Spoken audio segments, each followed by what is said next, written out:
Bonjour, aujourd'hui on va aborder la question à savoir s'il est toujours possible de trouver des albums à moins de 10 euros sur une brocante. Comme disait Jean-Paul Duss, sur un malentendu, on ne se sait jamais.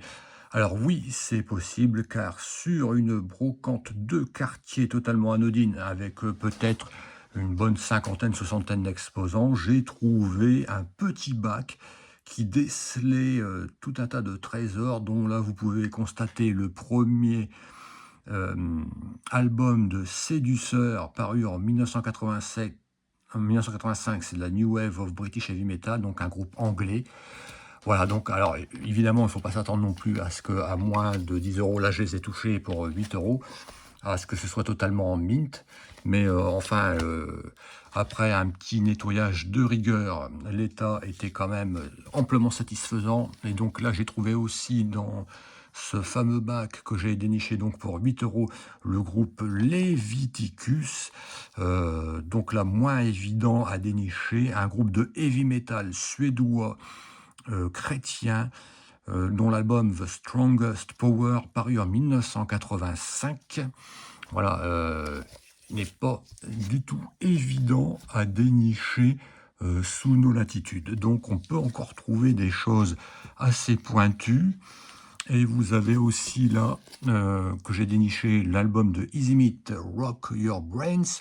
Alors avec une pochette que l'on pourrait croire que c'est du thrash metal, mais pas du tout, c'est bien de la New Wave of British Heavy Metal, un album d'un groupe d'Irlande du Nord, un superbe album que je recommande, qui a vraiment un son, même si c'est un son tardif de la New Wave of British Heavy Metal, donc il est paru je crois en 1985, mais on peut très bien s'imaginer au vu, à l'écoute des titres, que celui-ci aurait été concocté aux alentours de 1981 au niveau du son. Alors après, j'ai déniché aussi donc l'unique album du groupe allemand de heavy metal Wild Cat, alors avec une pochette plus ou moins douteuse, hein. L'album s'appelle Love Attack.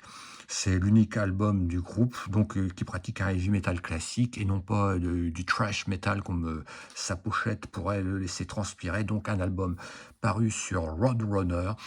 Alors après, j'ai déniché aussi le très bon Whitford St. Thomas, donc Whiteford, donc le guitariste d'Aerosmith, hein, avec Derek Saint-Holm de Ten Nugent. Alors là, si vous voulez une leçon de, donc en 1981, si vous voulez une leçon de hard rock vraiment classique, on va pas dire que ça sonne à la Aerosmith, mais c'est du très bon hard rock. Et c'est vraiment un album béton qui mériterait qu'il soit remis au goût du jour, tellement qu'il est excellent. Alors là, j'ai pris ce maxi de Mama's Boys pour une raison principale, c'est que vous pouvez le voir, il est dédicacé par les membres du groupe, donc pour 8 euros, on va pas le laisser perdre dans le bac. Après, bon, j'ai embarqué Juggernaut, leur premier album. Je crois qu'ils ont 2 albums à leur actif, donc c'est du plus ou moins prog, thrash, speed metal, donc c'est assez accessible, hein. C'est pas un truc qui décape sous les aisselles.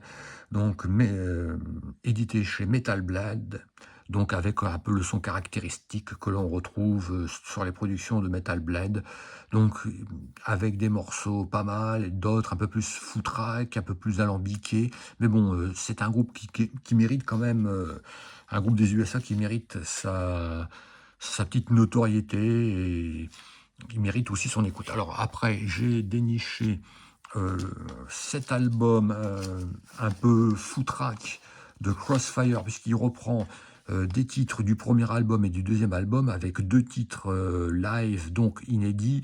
Il faut savoir aussi que certains des titres ont été remixés. Donc voilà, l'intérêt est moindre si on achète ça une fortune, mais là, on va dire pour 8 euros, ça vaut pas le coup de s'en priver.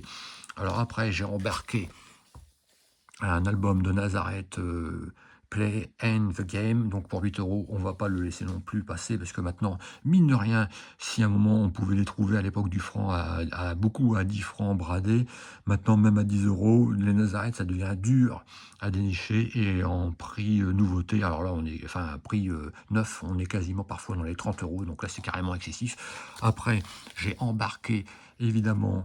Je n'allais pas le laisser, d'autant que, voilà, il est pas si évident que ça à trouver. C'est le dernier album de Gravestone, le groupe de heavy metal allemand. Donc ça, c'était quand même leur 5e album paru en 1985, Creating a Monster. Donc la pochette, bon, elle est un peu kitsch.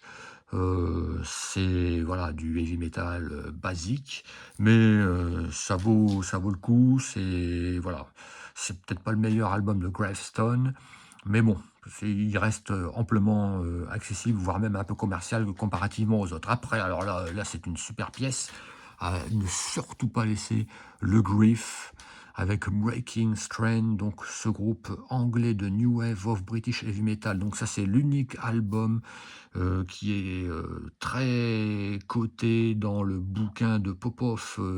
Il met carrément 9 sur 10 au niveau de l'intérêt à posséder cet album, que je confirme. C'est vraiment une pièce à posséder. Donc là, pour 8 €, c'est carrément cadeau. En plus, on ne le croise pas à tous les coins de rue. Alors là, après, j'ai pris l'album de Rubicon, qui n'est pas à proprement dit du hard rock, mais plutôt du rock. Donc l'intérêt, là, c'est vraiment un intérêt secondaire, puisque cet album, l'intérêt, c'est qu'il y a dessus Brad Gillis, hein, qui a été notamment avec Ozzy Osbourne, mais aussi plus connu dans Night Ranger, avec aussi le bassiste Jack Blade, aussi provenant de Night Ranger. Donc voilà, comme vous pouvez le constater, on peut encore dénicher des perles à 8 € pièce sur les brocantes, mais je vous garantis que c'est pas évident. Alors bien entendu, ne vous attendez pas peut-être à avoir des premiers pressages de groupes comme Black Sabbath, Queen, euh, Ozzy Osbourne, AC/DC, Metallica, etc. à 8 € sur les brocantes. Il faut déjà, comme vous pouvez le constater, s'y connaître un peu sur des groupes un peu plus pointus. Ça peut arriver sur un malentendu, comme je vous dis, c'est encore faisable. Je vous remercie, à bientôt.